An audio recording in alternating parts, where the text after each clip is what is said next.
Hello everyone, this is Pamperchew and I'm here with, what's your name? Zach. Do you want to be on the camera? Sure. Say hi. Hi. Hi. Okay. So we just picked up this laptop at the surplus store the other day. I got it for $20 with the power supply. It is made by some company, Micron Electronics. I'm going to do a video here. I'm plugging this in and trying to boot it up. It was labeled as working, but something's wrong with the monitor. And it's a Pentium 2. These are getting really hard to find these days. I have a Pentium 1 Toshiba Satellite 420, and that's pretty much my only modern vintage computer that I have. So I got this because it looks like something that would be nice to have on hand and in my collection. It is a transport NX, designed for NT and 98, and it posts and everything, except now it stopped here. That's not the main problem at the moment. Let's see if I can make it freak out again. But it's a little crunchy right there. Anyway, it freaks out. It's definitely a synchronization issue. There it goes.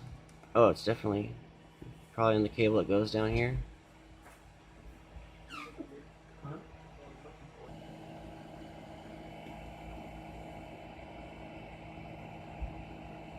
Is it?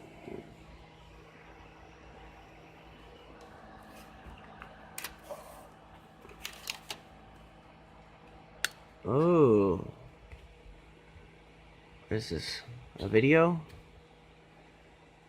Play of the month, huh? Let's see, I'll stick it on there for now.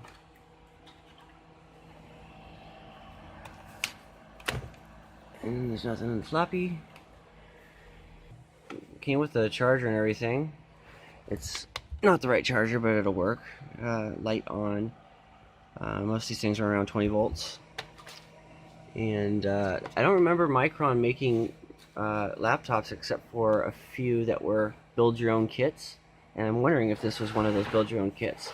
It doesn't have anything in the serial number or date code section. No Microsoft key anywhere on here. There's really nothing on here. So I'm hoping this is one of those build your own DIY laptops that they had, kind of the mid to late 90s. I remember seeing them in magazines for several $1,000s. Wow, something there too. So I had it on the charger for 5 minutes, and it actually still holds the charge enough to keep it on for a minute. And then I unplugged the battery. But so that might still be good. That would be the PCMCIA card slot. And I see, all right, 1, 2.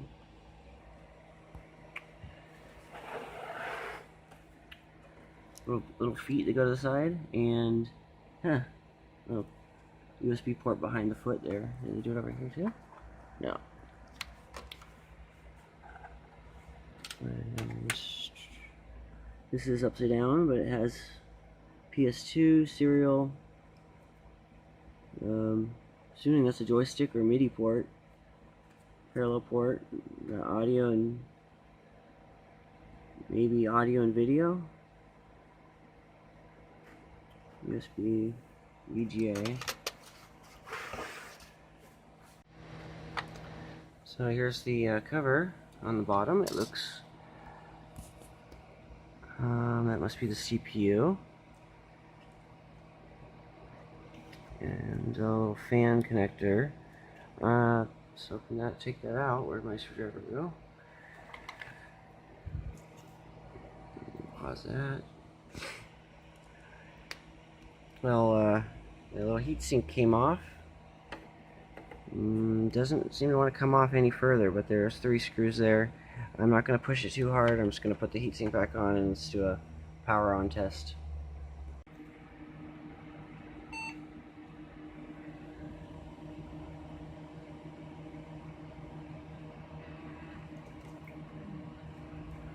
brake.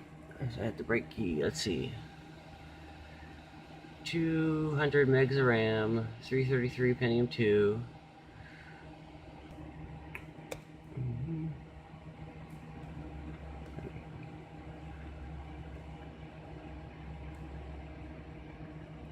Okay, hit halt again. And ooh, 256K L2 cache. Looks like 8 megabytes of display memory. And 6 gigabyte hard drive.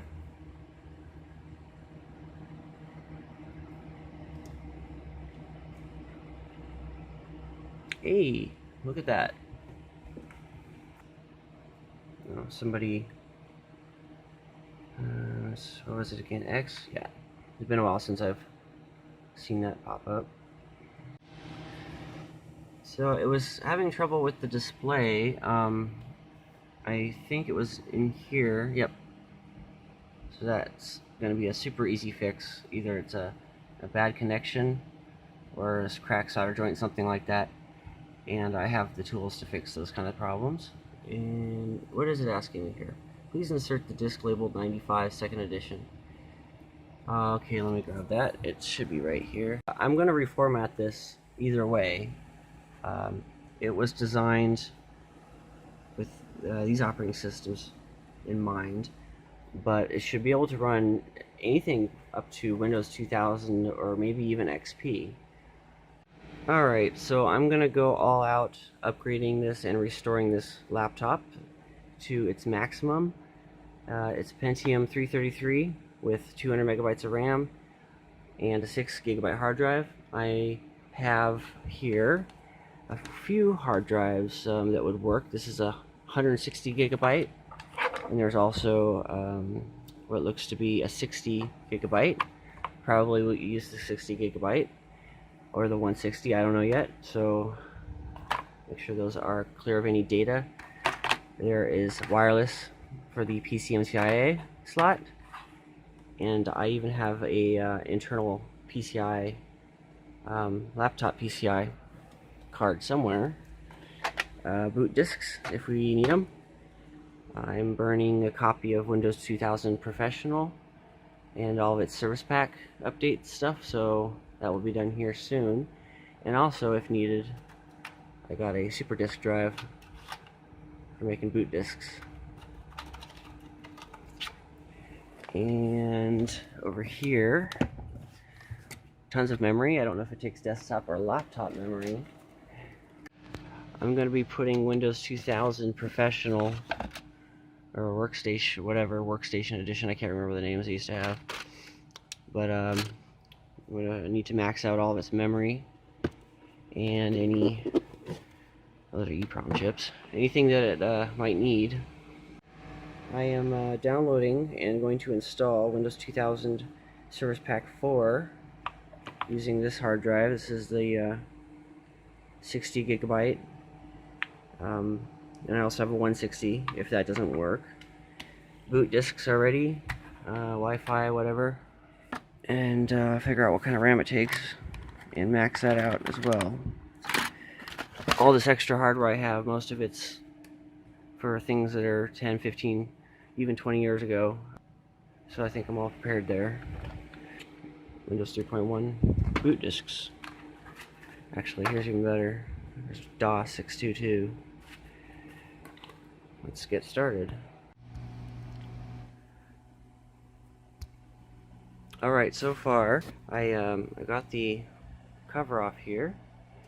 This is the keyboard, and it just slides off after taking the front mouse bezel off.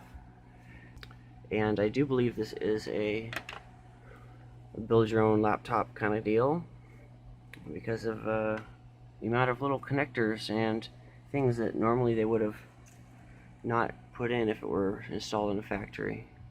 So they made it easy to install things, pretty much, is what I'm trying to say. This is the memory that's in here. What is that? It looks like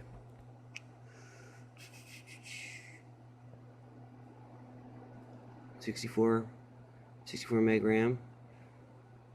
And so that, oh yeah, that would make sense. 3 of those would make around 200. And so let's see here. Let's get memory. And see what kind it takes. I'm just going to go around and upgrade everything I can, and I'll come back when I'm starting to install Windows. Okay, I am pulling the motherboard out and getting to some things on the other side. Since I had video problems, I'm going to check these really close, put any contact cleaner if I need to, and check for any bad solder joints. I don't see anything yet. Alright, so it's a little bit past midnight. I finally got this whole thing, whole motherboard out. It is definitely very easy and spacious to work on. Here's the inside of the keyboard, the top part that is underneath the keyboard. It looks like it might have a little bit of water damage there, but nothing too bad over here. This thing looks like it's never been used. That's the CPU I'm pulling out right now. Let's see if it'll come out. Okay, here's the BIOS after reassembling everything and installing new hardware. I put in a 512, 256, and a 128 stick, and it's only showing up as 400, so I'm guessing that's its maximum. It does have a NTSC output, which is kind of neat. What else will it do?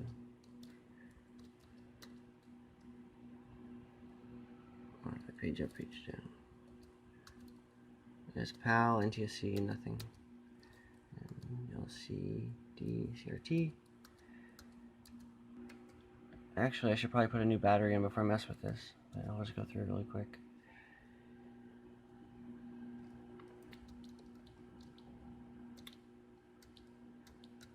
There's quite a lot of options for booting.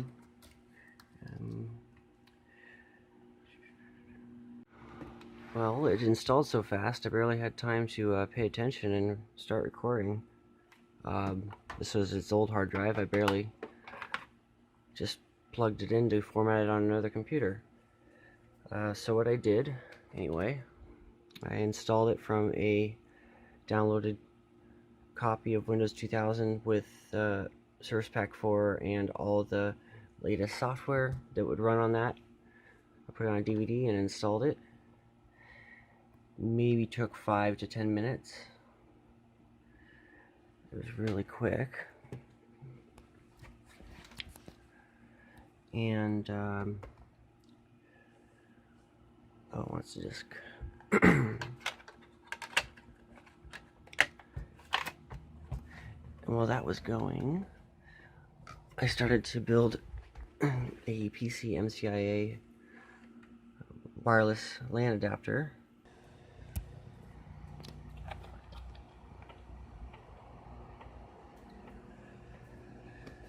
Just copying them over from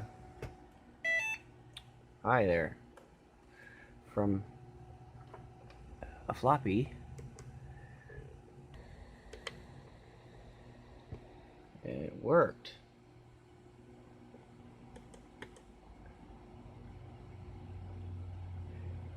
The Cisco one worked anyway.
Returning CPU speed 84, 86 at 1.7 gigahertz. That's wrong on so many levels right now. This is a Pentium 2 running at 333.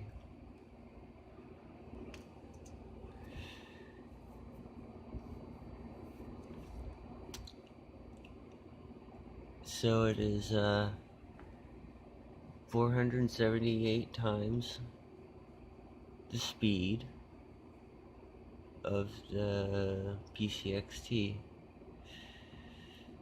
and the coprocessor is 17.3 thousand times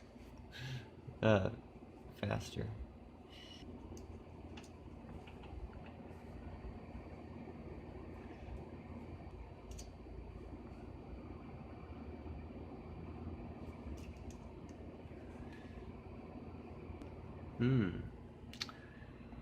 It's able to generate 2 million characters per second. That's pretty good.